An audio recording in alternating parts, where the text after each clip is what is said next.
호세아서 1장 1절 말씀 우리 다 같이 함께 읽도록 하겠습니다. 우시야와 요담과 아하스와 히스기야가 이어 유다 왕이 된 시대, 곧 요아스의 아들 여로보암이 이스라엘 왕이 된 시대에 부에리의 아들 호세아에게 임한 여호와의 말씀이라. 아멘. 우리가 지난주까지는 수요 예배를 통해서 순종이라는 주제로 여러 가지 말씀을 나누었습니다.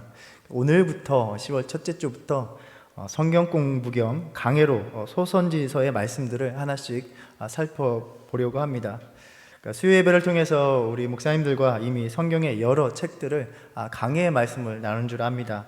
이 강해 형식이기 때문에 우리가 묵상하기보다는 말씀의 내용들을 다시 한번 깊이 들어가 보고 숙지하고 또 이해하는 방식으로 한번 나눠보려고 합니다. 성경을 많이 읽고 또 이해하는 것이 참 중요하고 묵상하면서 말씀을 깨닫기를 원하는데 또 성경 공부하는 것은 때로 쉽지 않습니다. 그렇죠? 근데 또 공부한 만큼 이해가 되고 또 깊이 묵상이 되기도 합니다. 요즘 같은 때는 또 다 같이 모여서 이 성경 공부하기가 또 어려운 시기인 것 같습니다. 또 각자 또 영상으로 공부하기도 하지만 우리가 또 성경 공부로 계속해서 나가기 원합니다. 제가 처음 유학을 왔을 때에 같이 수업을 들으면서 옆 친구에게 그렇게 이야기를 한 적이 있습니다. 야, 한국에서 들었는데 황당하게 어느 목사님이 이사야서 말씀이 성경의 축소판이라고 가르치시더라. 이사야서가 66장이기 때문에 우리가 가진 구약 성경 39권, 신약 27권, 모두 66권이기 때문에 이사야서 말씀이 66장이기 때문에 이사야서만 보면 성경의 모든 말씀을 이렇게 축소판으로 읽을 수 있다.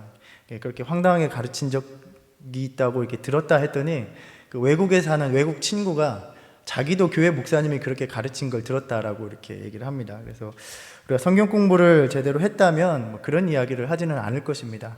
성경의 장절이 어떻게 되었는지, 성경의 각 권들이 어떻게 형성되었는지 조금만 우리가 공부했다면 그런 말씀들이 올바르지 않다는 것을 우리가 알 텐데, 그래서 우리가 강의 말씀들을 나눠보면서 또 말씀들을 성경 공부도 하고 또 말씀도 나눠보려고 합니다.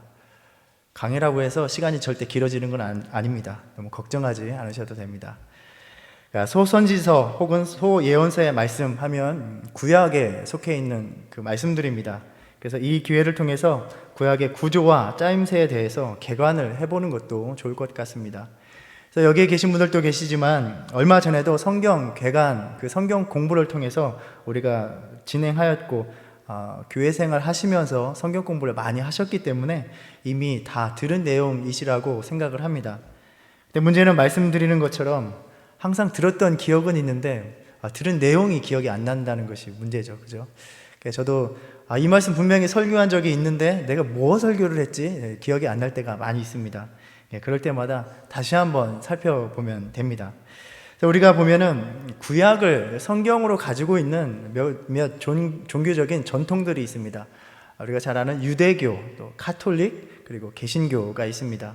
그러니까 한 가지 말씀드리면 우리가 흔히 기독교다라고 하면 우리가 속해 있는 어떤 개신교를 기독교다라고 보통 생각을 하는데 엄밀히 말하면 기독교는 카톨릭, 천주교와 우리 개신교를 같이 부르는 말입니다.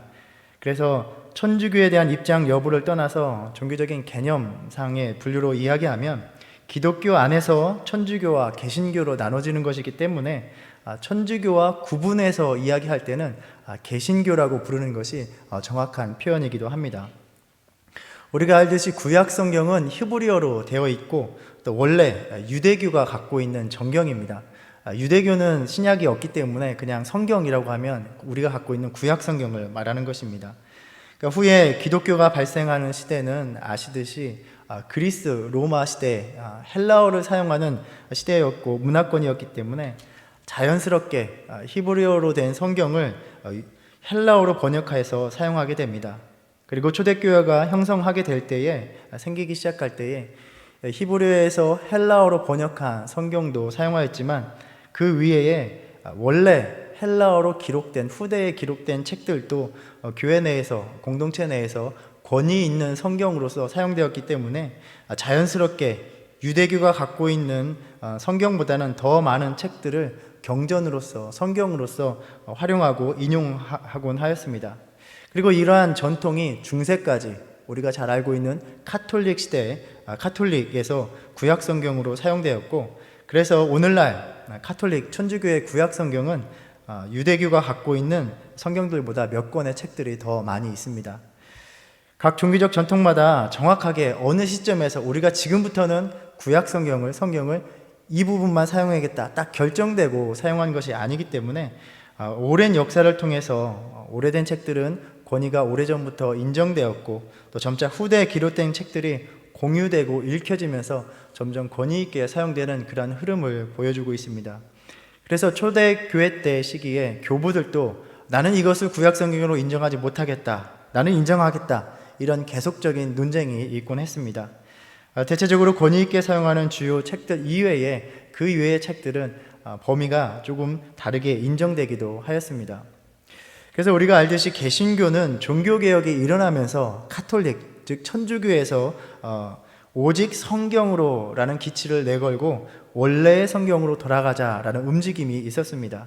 그래서 그때의 히브리어로 기록된 유대교의 정경만 우리가 이제부터는 구약 성경으로 인정하자라고 정하게 됩니다.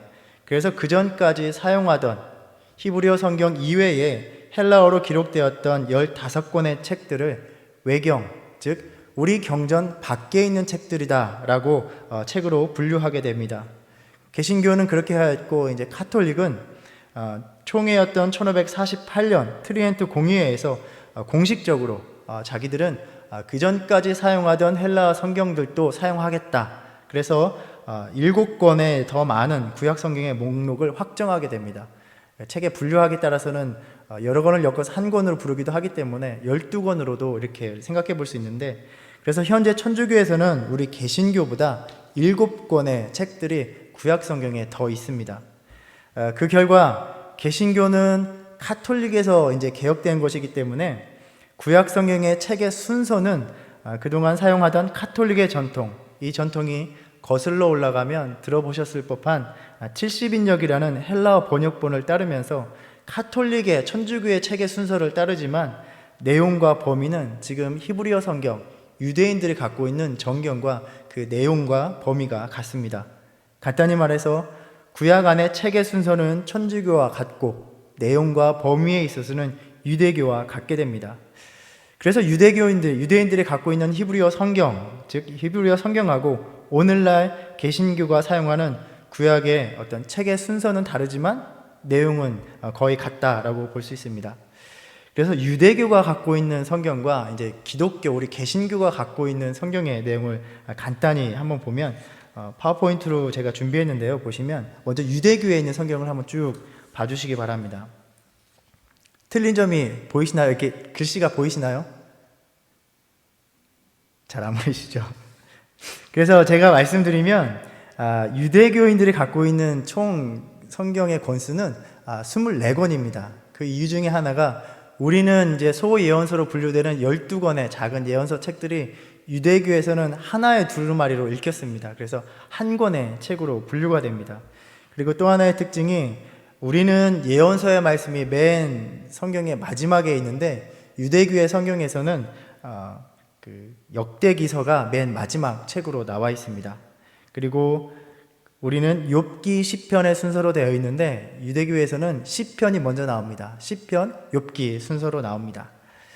그 다음에 이제 기독교, 우리가 가지고 있는 개신교의 성경을 보면, 그래서 유대교의 성경은 24권이고 우리가 가지고 있는 성경은 39권입니다. 왜냐하면 아까 말씀드린 소예언서의 12권이 우리는 한 권 한 권으로 다 분류돼서 우리는 39권의 책을 갖게 됩니다. 그리고 가장 큰 차이는 우리가 갖고 있는 구약 성경은 맨 마지막이 예언서가 돼서 이제 말라기가 마지막 책이 되고, 그다음에 우리는 순서는 욥기, 시편 이렇게 나가고, 또 하나의 차이점 중에 하나는 우리는 다니엘서, 예레미야, 에가를 예언서로 읽는데 유대교에서는 그것이 예언서가 아닙니다. 그냥 기록된 책이다, 이렇게 성문서로 분류하곤 합니다. 그래서 그렇게 우리가 방금 나눴던 것처럼 이제 천주교하고 우리 개신교하고 구약 성경의 권수가 그렇게 다릅니다. 이제는 구약 성경이 왜 그렇게 몇 권이 더 많은지 이해하실 수 있게 되실 텐데, 그러면 이제 우리가 가질 수 있는 질문은, 그러면 우리 개신교인들이 천주교에 있는 우리가 갖고 있지 않은 구약의 책들을 과연 읽어도 되는 것인가? 라는 점입니다. 그래서 개신교의 기준에서는 이제 종교개혁을 하면서 그 책들이 외경으로 우리의 경전 밖에 있는 책들로 분류되었기 때문에 우리가 갖고 있는 정경과 똑같은 권위와 가치를 지닌 하나님의 말씀은 아니다라고 생각을 합니다. 그렇지만 이제 역사적으로 보면 16세기까지 종교개혁 전까지는 하나님의 말씀으로서 계속해서 교회에서 읽었던 책들이었습니다. 그래서 우리 개신교는 예배나 교리 등 공적인 용도로 사용하지는 않지만 개인의 경건의 생활을 위해서 또 사사로이 읽어보는 것은 좋다라고 이제 종교 개혁자들도 그렇게 말했습니다. 특별히 이제 신약으로 넘어오는 그 역사적 배경을 이해하는 데 있어서는 많이 도움을 주는 책들입니다. 그래서 시간이 되시면 온라인에서 볼 수 있을 것입니다. 이제 공동 번역, 천주교 성경과 같이 번역했던 이제 공동 번역을 읽어보시면 우리가 가지고 있지 않은 구약 성경들을 읽어보실 수 있습니다. 시간이 나실 때 한 번쯤 읽어보시는 것도 유익할 것입니다.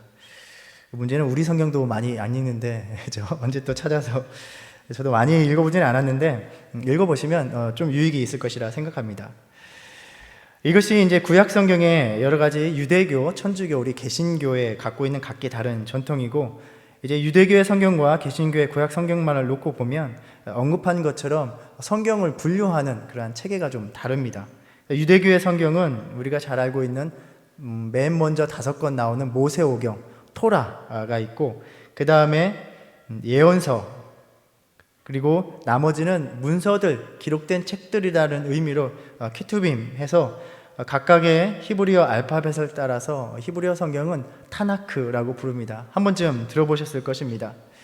유대교는 이렇게 성경을 3 부분으로 분류합니다. 모세오경, 예언서, 그 다음에 기록된 책들, 성문서입니다.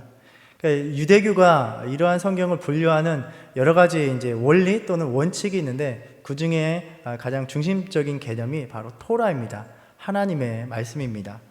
그래서 그 다음 파워포인트를 보시면 그 율법서 맨 처음 나오는 창세기 1장의 말씀이 하나님이 가라사대, 하나님의 말씀으로 시작됩니다. 유대교 성경은 하나님의 말씀으로, 또 하나님께서 말씀하심으로써 온 누리와 이스라엘의 역사가 시작되고, 이 역사는 하나님의 말씀대로 이루어 가신다라는 것을 보여줍니다. 그래서 이 3 부분에 따라서 성경을 읽으면 항상 그 중심이 토라입니다. 창세기가 그렇게 나오고, 그 다음 예언서로 분류되는 여호수아서 1장에 보면은 또 내 율법책을 항상 떠나지 않게 하여 이 율법을 읽어라, 그것을 주야로 묵상하라. 그리고 예언서의 마지막인 말라기서 4장에 보면 너희는 내가 호렙산에서 온 이스라엘을 위하여 내 종 모세에게 명령한 법 곧 율례와 법도를 기억하라, 이렇게 나오고, 마지막으로 이제 성문서 1장, 우리 유대교는 시편이 먼저 나온다고 했죠. 시편 1장 1절을 보면 우리가 잘 알듯이 여호와의 율법을 즐거워하여 그 율법을 주야로 묵상하는 자로다. 율법에 대한 말씀으로 시작되고, 맨 마지막 역대하 36장에 보면 22절에 바사의 고레스 왕 원년에 여호와께서 예레미야의 입으로 하신 말씀을 이루시려고 여호와께서 바사의 고레스 왕의 마음을 감동시키셨다, 이런 내용이 나옵니다. 그래서 계속해서 토라, 하나님의 말씀 이러한 식으로 중심을 개념을 잡고 있습니다. 여기에 비해서 우리 개신교는 순서가 좀 다르다고 했죠. 70인역의 순서에 따르면 우리는 구약 성경을 모세오경, 그리고 그 다음에 나오는 책들을 여호수아서, 이런 책들을 역사서다 이렇게 부릅니다. 그리고 이제 욥기, 시편, 잠언 이러한 책들을 시가서 혹은 지혜서다 이렇게 부르고, 마지막으로 예언서의 책들을 이렇게 순서로 매겨서 분류하고 있습니다. 그 이유는 대체적으로 아마 과거, 현재, 미래라는 관점에서 이러한 책들을 배열하는 것일 것이다, 그렇게 이해를 합니다. 그래서 유대교의 정경의 마지막 책은 역대서이지만 우리가 갖고 있는 개신교의 구약 성경의 마지막은 말라기 책이 되는데, 그 이유 중에 하나가 바로 신약 성경과 연결이 되게 이러한 순서를 배치했다는 것입니다. 누가복음 1장 16절에 보면 말라기 4장 6절, 구약의 마지막 절을 인용하면서 세례 요한의 탄생을 예고하고 있습니다. 그가 또 엘리야의 심령과 능력으로 주 앞에 먼저 와서 아버지의 마음을 자식에게 거스르는 자를 의인의 슬기에 돌아오게 하고 주를 위하여 세운 백성을 준비하리라, 이렇게 말씀하고 있습니다. 이렇게 유대교와 개신교의 전통에서 예언서는 각자 이제 자리하고 있는 책들이 자리하고 있지만 예언서의 수나 또 순서 등이 정경에서의 위치가 우리 개신교와는 조금 다릅니다. 그래서 유대교에서는 전기 예언서를 여호수아서부터 시작되는 책들로 보고 있습니다. 그러니까 이러한 책들이 아마 예언자들에 의해서 기록되어졌을 것이다, 그러한 생각을 반영합니다. 그리고 후기 예언서는 우리가 갖고 있는 예언서들, 특별한 예언자들의 이름을 가진 책들을 가리키는 말입니다. 그래서 우리 기독교는 예언서가 이제 구약 성경의 맨 마지막에 오는 그러한 형태를 가지고 있습니다. 그런 차이점들이 있다는, 좀 종교적 전통마다 이렇게 성경을 보고 있구나, 이 정도로만 알고 계셔도 됩니다. 우리가 구약 성경을 보면 여러 예언자들이 등장을 하죠. 잘 알고 있는 엘리야와 엘리사 등의 예언자들이 있고, 또 갓과 나단, 아히야, 스마야, 잇도, 예후 등 예언자들의 이름들이 나옵니다. 그런데 이러한 예언자들은 그 예언자의 이름으로 기록된 책들이 없습니다. 그래서 편의상 성경에서 어떤 예언자가 선포한 말씀이나 또 그의 삶으로 기록된 그런 책이 있으면 그 예언자들을 우리는 편의상 문서 예언자다, 이렇게 이야기를 합니다. 우리가 갖고 있는 그러한 예언서의 책들이 문서 예언자로 볼 수 있습니다. 그래서 이들의 문서 예언자들의 특징을 보면 대략 주전 8세기에서 5세기에 예언 활동을 하였고, 주로 이름 없는, 그러니까 책들이 기록되지 않은 예언자들의 활동은 왕이나 권력층을 대상으로 예언의 말씀을 선포했다면, 이 책으로 기록된 문서 예언자들은 일반 백성 전체의 말씀을 전하는 사역을 중점을 이루는 것을 우리가 볼 수 있습니다. 그리고 이전의 예언자들과는 달리 어떤 일에 대해서 개입해서 어떤 능력을 펼치고 이런 것보다는 하나님이 주신 말씀을 선포하는 사역을 중점적으로 하는 것을 보게 됩니다. 그래서 문서 예언자들의 예언서를 우리가 보면 대예언서, 또 이렇게 편의상 소예언서다, 이렇게 분류하기도 합니다. 누구를 대예언서라고 하고 누구를 소예언서라고 이렇게 분류하냐, 그 기준이 어디에 있는가에 있어서 누가 더 위대하느냐에 따라서 대예언서다 이렇게 부르는 것이 아니라 아주 단순하게 분량이 많으면 대예언서, 분량이 작으면 12책 그 소예언서를 소예언서다 이렇게 부릅니다. 그래서 대예언서는 이사야서, 에스겔서 이런 책들이 있습니다. 그러니까 말씀드렸듯이 유대교 성경에서는 예레미야, 에가와 다니엘을 이렇게 예언서로 분류하지 않기 때문에 우리는 대언서라고 할 때는 이사야서, 예레미야, 에스겔 이렇게 세 권만 이렇게 부르게 됩니다.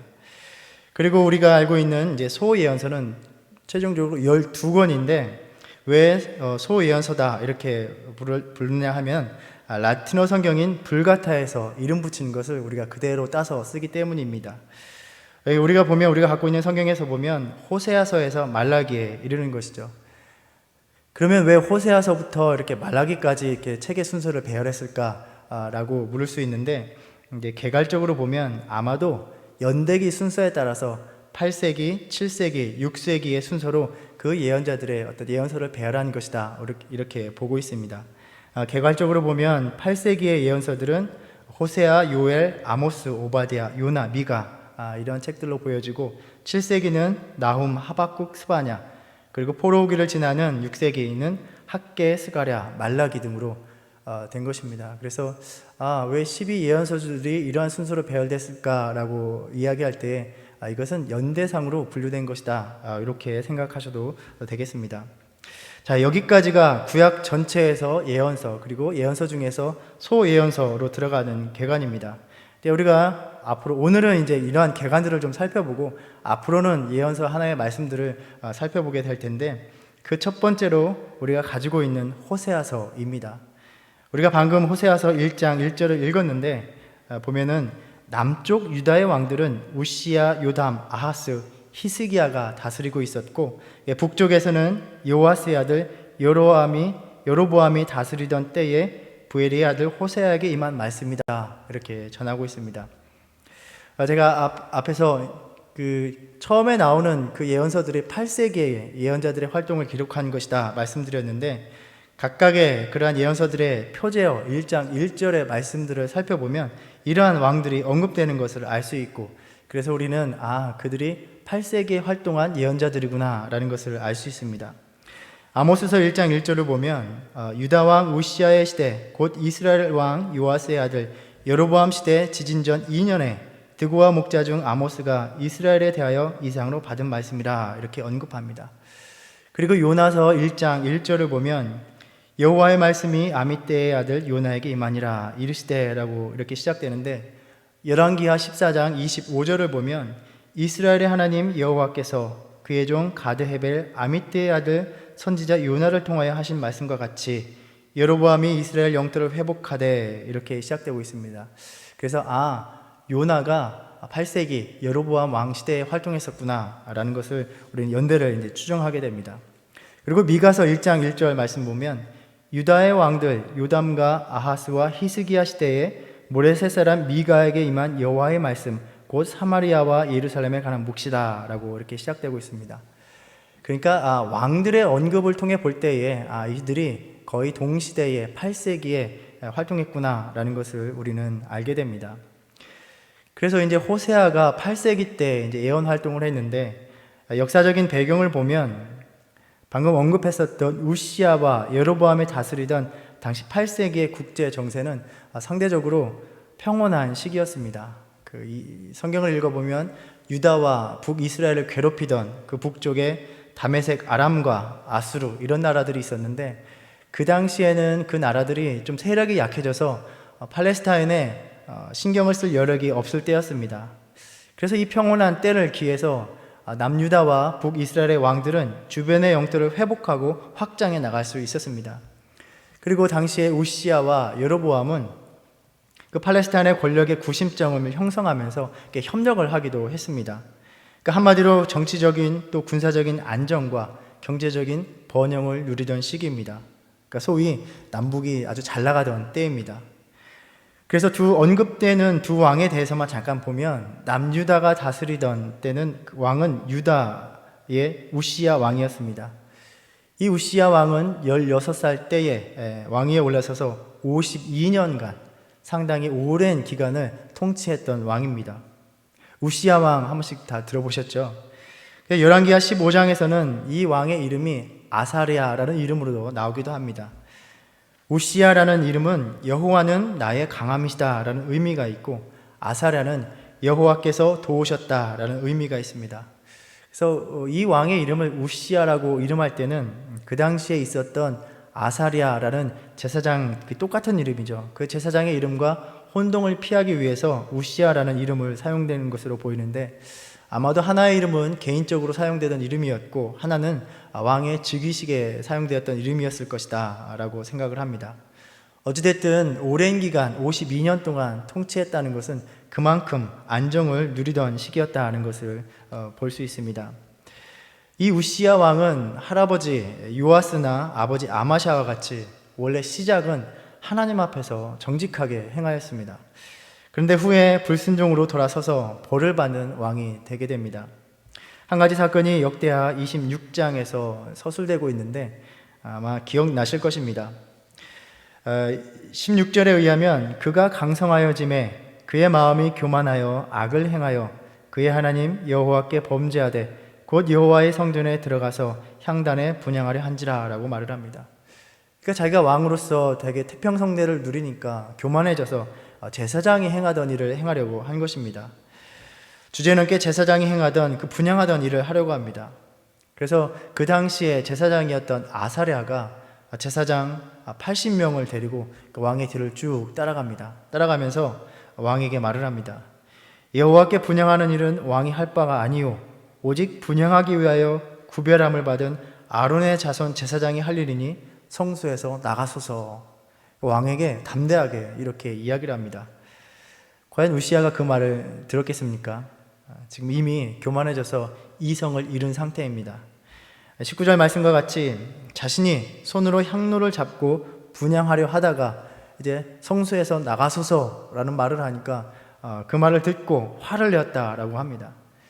그리고 그 제사장에게 화를 낼 때에 여호와의 전 안 향단 곁 제사장들 앞에서 80명이 따라왔다고 했잖아요. 그러니까 80명 앞에서 화를 낼 때에 그들이 보는 앞에서 그 이마에 나병이 생겨버립니다. 그러니까 하나님의 종들이 경고할 때 이를 무시하니까 하나님께서 이제는 직접적으로 개입해서 그 왕을 벌하신 것입니다. 바로 이 왕의 모습을 통해서 그 시대의 영적인 상태를 보여주고 있습니다. 자신들의 그 번영에 취해서 하나님 앞에서 두려움 없이 패역하게 행하는 그런 삶을 살아갔던 것입니다. 왕이 제사장 앞에서 나병이 걸렸다는 것은 어떠한 의미가 있습니까? 이 나병이 걸렸다, 나병이 나았다 라고 판단하고 선언할 수 있는 것은 누구였습니까? 레위기 말씀 보면 제사장이었습니다. 제사장만이 나병이 걸렸다, 그리고 그가 나병이 나았다, 이제부터 그는 이제 고립되지 않고 돌아다녀도 된다, 이것을 선포할 수 있는 것이 제사장이었습니다. 그들의 말을 듣지 아니 하나님께서 나병으로 치셨고 이제 그 제사장의 권위 앞에 복종하게 만들어 버리신 것입니다. 그러니까 나병이 들었다는 것은 부정하게 된 것이고 이제부터는 다른 사람들과 일체 접촉을 할 수 없게 된 상태가 된 것입니다. 그러니까 결국 우시아는 여전히 살아 있었지만 다른 사람과 접촉을 할 수 없었기 때문에 우시아의 아들인 요담이 그를 대신해서 통치하게 됩니다. 하나님께서 그의 왕의 권위에서 끌어내리신 것입니다.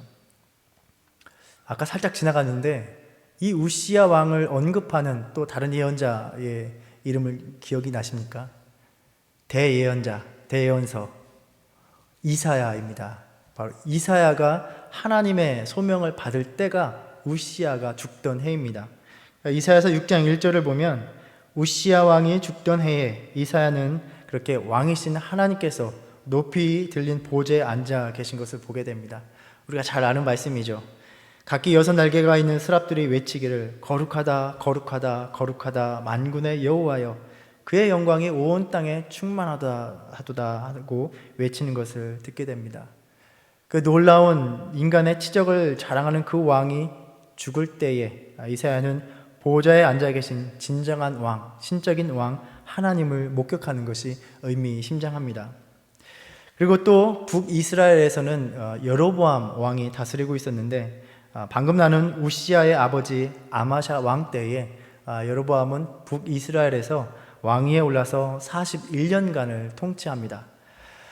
보통 솔로몬 왕 직후에 단과 베델에 금송아지 우상을 세웠던, 그래서 이스라엘을 범죄의 역사로 이끌어갔던 여로보암 왕과 이름이 같습니다. 그래서 우리는 보통 이를 구별하기 위해서 여로보암 2세다 이렇게 부르곤 합니다. 여로보암 2세 때에 다윗과 솔로몬 시대의 영토를 회복하며 안정을 누리던 시기입니다.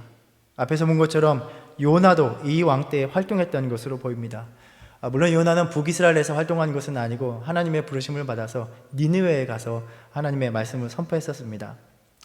이때 활동했던 예언자가 또한 아모스인데 당시의 백성들의 신앙을 우리는 아모스서의 말씀들을 통해서 볼 수가 있습니다. 예배가 변질되고 하나님 앞에서 공의롭지 못한 정의가 굽어진 사회상을 보여주고 있습니다. 자, 이렇게 해서 우리가 구약 전체에서 예언서, 또 예언서에서 소예언서의 첫 책인 호세아서를 들어가기 전에 8세기 초반의 역사적인 상황과 그때의 두 왕에 대해서 아주 간략하게 살펴보았습니다. 우리가 보듯이 호세아서는 12 소예언서들 가운데서 첫 번째 책이면서도 가장 긴 책입니다. 혹시 몇 장인지 기억이 나십니까? 14장으로 되어 있습니다. 그래서 호세아서는 14장인데 크게 두 부분으로 나눌 수 있는데 1장부터 3장까지는 우리가 잘 아는 호세아의 어떤 결혼 이야기를 담고 있는 전기 이야기고 4장부터 14장까지는 예언의 말씀으로서 이스라엘의 불신실함과 또 하나님의 신실하심에 대한 예언의 말씀을 전해주고 있습니다. 우리가 한 가지 더 하나 살펴보면 이제 8세기 예언자들에서 확인해 볼 것은 8세기 당시는 북이스라엘이 아직 멸망하지 않은 때이기 때문에 남유다가 있고 북이스라엘이 같이 있었던 때입니다. 혹시 북이스라엘에서 활동했던 예언자가 누구인지 아십니까? 방금 얘기했던 호세아가 있고 아모스가 있습니다. 그 나머지 예언자들은 남유다에서 활동을 합니다. 그런데 호세아만이 북왕국 출신입니다. 북이스라엘 출신입니다. 아모스는 남쪽 출신인데 북쪽으로 와서 하나님의 말씀을 전했던 사람입니다. 그래서 문서 예언자 중에서 유일하게 북왕국 출신이면서 북왕국 이스라엘에서 예언 활동을 했던 사람이 바로 호세아입니다. 시기적으로는 아모스보다 조금 늦게 활동을 했고 남유다에서 활동한 이사야나 미가 이전부터 활동하면서 동시대 활동이 겹치게 된 것으로 우리가 생각을 합니다. 호세아는 살펴본 것처럼 상대적으로 평온하고 아주 물질적으로 번영을 누리던 여로보암 2세의 통치, 그가 통치하던 시기, 그렇지만 그 통치의 말기에 부르심을 받았습니다. 그렇게 평온함을 누리다가 이 여로보암 왕 2세가 죽은 후부터는 북왕국 이스라엘은 아주 급속하게 몰락하기 시작합니다. 짧은 기간에 가진 정치적인 음모들로 인해서 왕들이 또 암살당하고 교체가 당합니다. 그리고 영적으로는 번영의 시기에 하나님을 신실하게 섬기지 못하고 바알을 숭배하는 신앙과 혼합되어서 영적으로 아주 극한 타락을 보여주는 때였습니다. 그러니까 이스라엘 백성들은 자신들이 누리던 그러한 풍요를 하나님이 아니라 가나안의 신들, 많이 들어보신 바알, 아세라, 그러한 신들 덕분이라고 생각하며 살던 때입니다. 그래서 호세아서를 이제 우리가 앞으로 보게 될 텐데, 호세아서를 읽다 보면 가장 많이 등장하는 단어 중 또 개념 중에 하나가 음행하다, 또 음란하다 이런 말이 나옵니다. 이것은 이스라엘 백성들이 여호와를 배신하고 가나안의 우상들을 섬기는 그러한 우상 숭배의 모습을 가리키는 말입니다. 그러한 이스라엘 백성들에게 하나님을 심판을 선포하는 동시에 또 하나님께서 그 백성을 끝없이 사랑하시는 그 사랑을 선포하고 미래를 향한 회복에 대한 말씀을 담고 있습니다. 그래서 예언서들의 말씀을 읽어보면 한편으로는 자기 백성이 언약에 대해서 불성실한 그런 삶을 통해서 저주를 내려야 하는, 심판을 내려야 되는 하나님의 심판의 말씀을 우리가 듣게 되면서도 또 하나님의 공의를 듣게 되면서도 그들을 여전히 버리지 못하는 하나님의 절절한 사랑을 듣게 됩니다. 그래서 하나님의 진노와 심판 그리고 하나님의 사랑 사이에 긴장감이 있는 것을 우리가 늘 보게 됩니다. 방금 언급한 것처럼 우리가 이제 말씀 속에 들어갈 때 살펴보겠지만 음행, 음란이라는 개념은 무엇입니까? 어느 한 관계에 신실하지 못하고 성실하지 못하고 그 관계를 맺으면서도 또 다른 관계를 맺는 것을 우리는 음행한다, 음란하다 이렇게 말을 합니다. 그러니까 이스라엘 백성들의 문제는 단순히 하나님을 완전히 저버린 것, 하나님을 떠난 것이 아니었습니다. 하나님을 섬기면서도 자신들에게 유익을 줄 것이라고 생각하는 가나안의 우상들도 함께 섬긴 것이 문제입니다. 저는 한편으로 이것이 오늘날 어떤 면에서 우리들의 믿음의 모습이 아닌가라고 생각합니다. 영적인 음란, 음행, 음란하고 음행한다라는 말이 참 거부감 있게 다가오는데 솔직히 말하면 영적인 그러한 음란은 바로 우리의 삶 속에서도 행해지는 우리의 삶의 모습이라는 것입니다. 그러니까 하나님도 섬기면서 더불어 우리가 세상적인 것들도 의지하며 또한 믿으며 살아가는 것입니다. 호세아서를 읽어보면 주로 강조하는 것이 하나님을 아는 지식입니다. 호세아서 4장 1절에 보면 하나님께서 이 땅에는 진실도 없고 인애도 없고 하나님을 아는 지식도 없다라고 한탄을 하십니다. 그러면서 6장 6절에서 나는 인애를 원하고 제사를 원하지 아니하며 번제보다 하나님을 아는 것을 원하노라라고 말씀하십니다. 우리가 이제 호세아서를 살펴볼 때에 우리에게 주어진 과제는 하나님을 아는 지식을 회복하는 일입니다. 6장 6절 말씀 다시 보면 그것이 무슨 의미입니까? 이 백성이 제사를 안 드린다는 게 아닙니다. 번제를 안 드린다는 것이 아닙니다. 이 백성들이 제사를 드리고 있는데, 번제를 드리고 있는데 나를 진정으로 아는 지식이 없다라는 말씀입니다. 우리가 흔히 이야기하기를 특히 부부 사이에서 그렇게 나랑 평생 살았는데 여전히 나를 모른다라는 말을 하곤 하죠. 또 어디선가 들은 적이 있는데 이제 치킨을 먹을 때에 항상 엄마가 자식들을 먹이고자 자기는 남아있는 껍데기 또 살이 없는 이렇게 목뼈 등을 먹는 겁니다. 그럼 이제 가족들은 생각하기를 우리 엄마는 치킨 껍데기를 좋아하고 목을 가장 좋아하는구나. 그래서 치킨이 생기면 항상 엄마에게 껍데기 주고 목뼈를 주는 것입니다. 그러니까 엄마가 그런 것을 좋아한다고 오해하는 잘못된 지식을 갖고 있는 것입니다. 그래서 저는 아이들에게 어릴 때부터 오해를 심겨주지 않기 위해서 치킨이 생기면 항상 닭다리를 제가 먼저 들어 먹곤 합니다.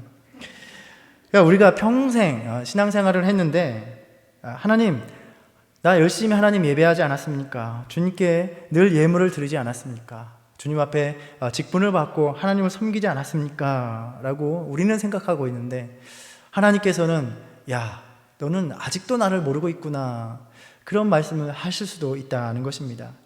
과연 우리는 그러한 신앙으로 살아가지 않는지 우리가 함께 앞으로 말씀을 나눌 때에 살펴보기 원합니다. 주님께서는 4장 4절에서 내 백성이 지식이 없음으로 망하는도다. 내가 지식을 버렸으니 나도 너를 버려서 내 제사장이 되지 못하게 할 것이요, 내가 내 하나님의 율법을 잊었으니 나도 내 자녀들을 잊어버리리라 라고 말씀하셨습니다. 내가 진정 하나님을 아는 지식을 갖지 못한다면 나도 이제부터 너를 아는 지식을 버리겠다, 너를 버리겠다라고 말씀하시는 것입니다. 우리가 이제 호사에서의 말씀 묵상하면서 우리가 섬기는 하나님, 그 하나님에 대해서 마땅히 하나님에 대해서 알 바를 알아가는 저와 여러분 되기를 바랍니다. 그럼 마지막 11장 8절에서 하나님께서 말씀하시기를 에브라임이여 내가 어찌 너를 놓겠느냐, 이스라엘이여 내가 어찌 너를 버리겠느냐, 내가 어찌 너를 아드마같이 놓겠느냐, 어찌 너를 스보임같이 두겠느냐, 내 마음이 내 속에서 돌이키어 나의 긍휼이 온전히 불붙듯 하도다. 주님의 자녀들을 향한 들끓는 그 사랑의 마음에 대해서 말씀해 주십니다.